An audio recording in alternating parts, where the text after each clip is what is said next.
So I was at the grocery store over the weekend, and there's a woman. She's in front of me, and she's making her purchases. She's making, it's the basic stuff. Your eggs, your milk, the basic stuff. She has her son is with her.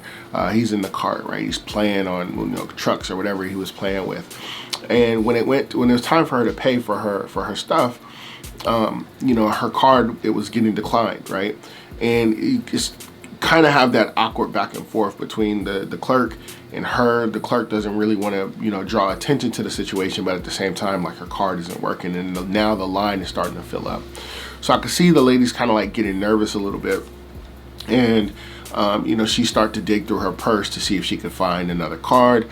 And I don't want her to go without the basics, right? I've been in those shoes before. Like, I've years ago, I've had people. I'm in the same exact situation. I have people pay for my stuff. So I'm just like, I don't want her to go without having, the basic things, especially because she has this kid with her, right? So I'm close enough to where I can talk to the two of them without everyone else behind us hearing what we're talking about. And I just tell her, like, hey, I had the same problem with this machine like a week or so ago. I said, do you mind? I already have pulling out my card. Do you mind if I try my card really quick? It's like, oh no, go ahead, right? So I put my card in. I pay for the stuff. It's like $30 or $40. And she's, oh wow, thank you. I don't know. I'll get my card checked out. That type of situation, right? So she packs up her stuff. She goes out. I only had like one or two things, so I pay for my stuff, and then I'm making my way out. Like, I'm not even thinking about the lady anymore. But because she had a basket and she had her son was with her, it takes her a little bit of time. So we actually end up parking like one or two cars away from each other, but we get to our cars around the same time. And she's emotional, but she's not crying. But she's just telling me that, times are hard and this and that and bills and everything's expensive, right? We all know, like, everything is crazy expensive right now. But I tell her, and she offers, she's like, hey, I get paid. I can send you a Cash App and this and that. I was like, don't worry about it. I said, just, when you are able to help someone else and they need help, you see that they need help, just go ahead and help them. Like, don't worry about sending me the money, because it's, don't worry about it. So then she goes off and goes on her, goes her way, I go my way. But it's just one of those things that it's like, I talk to so many people. We do so many consultations. I get emails, I get direct messages, I get all types of messaging from people whose messaging is really the same. It's like, I want to start a business. It's either I don't know how or I don't have the money. And, it's one of those two things, which is the gap between people starting and not starting, typically, right? Everyone's different. There's going to be different things that come up, but this is kind of what I'm coming across. And it goes back to, everything just costing so much more money now. And one of the things that I tell people is like, listen, it doesn't cost a lot to get started, but at the same time, I understand the positions of some people. What is not, what costs a lot and what doesn't cost a lot is completely relative on the person who's, saying it doesn't cost a lot and the person who's hearing that it doesn't cost a lot. I understand that. But, look at some of the things that you actually need to start your business. You need to go ahead and file for your LLC or your sole proprietorship, however you choose to set it up. I think that's like $220 in my state. You need to get your EIN. That's completely free. You need to get a business bank account. That's free. Let's see, what else am I missing? I think there's something else. It's early. There's something else that I believe that you need. But you can get legal for under $500 right now. For $500 for someone who's living paycheck to paycheck, that's a lot of money. And I'm never going to be the type of person. I'm not the financial advice person, right? But I'm never going to tell anyone like, hey, if you want to save money, or if you want to, cut out all those $5 coffees, cut out this, cut out that. There's people who are in situations where, whether they're a single parent or they got a crazy job, or just life is so stressful as it is. I'm never going to tell anyone to, stop drinking that cup of coffee from there. That might really be like that person's one treat that they get to themselves like, this is mine, because they're pulled in so many different directions throughout the day, throughout life. Like, I'm not going to tell you not to have whatever it is that, you know, you feel like is the thing that you need to keep you going. Those decisions on what you have to cut out is completely up to you, right? Just like things I have to cut out is completely up to me. You know, some of the adjustments that I made, even though that my financial situation is completely different than what it used to be, you know, due to the economy and everything else, like, yeah, there are decisions that I have to make, right? One of the things is like gas, and where we live is, you know, one of the more, I live in, my state is one of the most expensive states for gas.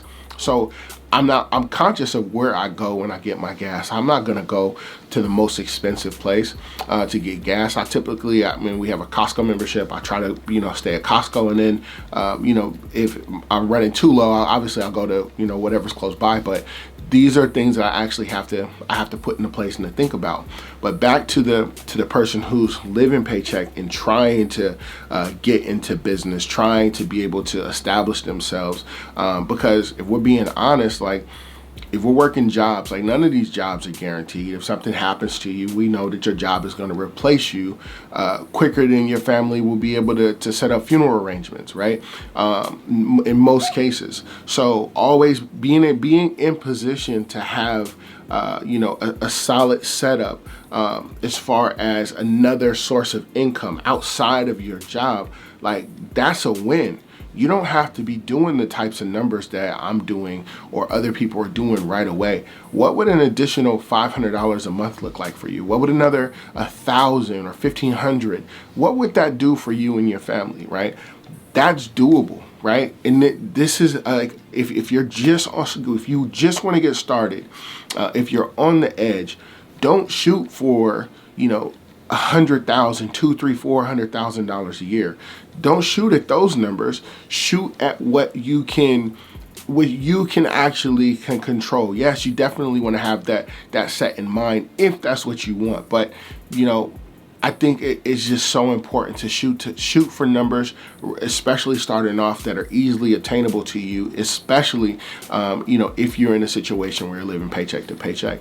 You know, $500 a month, $1,000, $1,500, like, that's 1 or 2 accounts. You can easily do that. We're talking about an additional 1 or 2 hours a week that you're going to spend working inside of your business, in those accounts, and that'll give you that revenue, right? And then you just slowly build.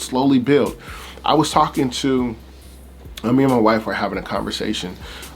You know, this was actually last night. We're having this talk, and I was explaining how search engine optimization works and the time it takes. It's not like you walk into a room, you flip a switch, and then it's, you know, turn the lights on. It's not like that. It's more like being in August, right? On a hot summer day in the middle of August, and you want to get cold water out of the water hose outside. So you turn the water hose on. You're gonna have to let it run for a little bit because it's gonna be hot water. Then it's gonna be warm water. Then it's gonna be cold water. Well, search engine optimization pretty much works like that. It takes time to get the results that you want, right? Well, starting your business, you're not going to just go get your LLC and get all the things that you need to be legally in business and then automatically be at, you know, 6 figures, 7 figures. It doesn't work that way. You have to slowly build. But if you're living paycheck to paycheck, the best thing that you can do is go out and just turn that water on. Like, hot water is better than no water if you're dying of thirst, right? Warm water is better than no water. And eventually you let it run. You keep doing the things that you're doing. Get small accounts first, build on that. And eventually you'll get to where you want to be. You'll be able to walk away from your job. You'll be able to be able to splurge on some of the other things that you want to splurge on. You'll be able to, you know, get your kids the things that they want, you know, the things that their friends are having, or whatever your goals are, right? For me, honestly, the way to financial freedom is definitely through entrepreneurship, right? And there's such a low barrier of entry inside of the cleaning space. Like, anyone can do it, right? It's like, you know, you already have the basics. If you've ever cleaned anything, you have the basics on what you need to actually get started. It's not like becoming a doctor or a lawyer or getting involved in tech where you don't have any experience before you decide that you want to do it. Everyone has cleaned something. Now you just have to figure out how to clean it right, how to sanitize it right, how to speak the language, how to set up your contracts, your proposals, how to hire. But all of that stuff can come later. Focus on your first $500 to $1,000 first, build on that, and then eventually you'll be able to do all of the other things that we get into business to do. So guys, that is it for today's video. Like I say, in the game of business, spectators are only gonna watch hustlers get into the game so they can win. Guys, I'm always dropping jewels, but the only way you can be in position to pick them up is you gotta like, comment, and subscribe. Once again, my name is Marcus Crockett. I'll catch you in the next one. Peace.